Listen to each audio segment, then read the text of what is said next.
रात भर जागे नी तोहरे याद में, तकियां भी आज भिंज गई। जे सपना साथे देखनी, वो सपना अधूरा रह गयल।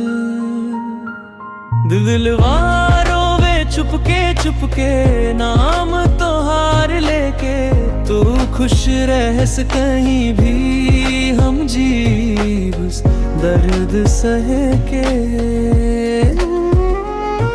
दिल टूटल बात टूटे दस, प्यार न टूटे दिल से।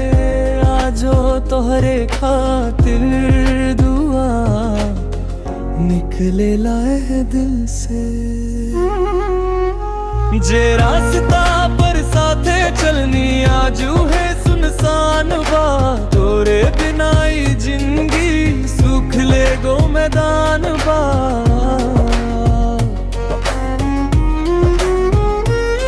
फोटो देख देख रोआत बानी, आंसू रुकत नहीं खे।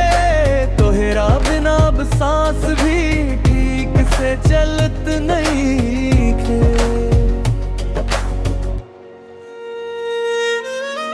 अगर किस्मत में मिल रही तो कबो न दूर जाग।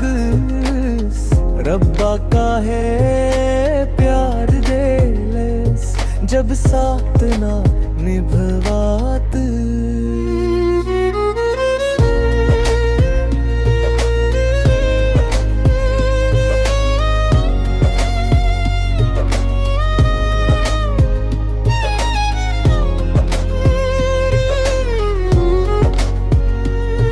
दिलवारों वे चुपके चुपके नाम तोहार लेके, तू खुश रहस कहीं भी हम जी बस दर्द सह के।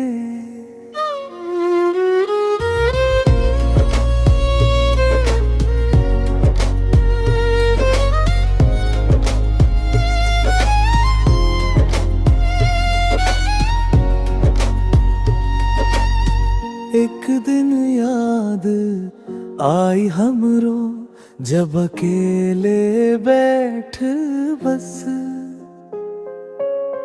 हमरा प्यार के कीमत तब शायद समझ बस।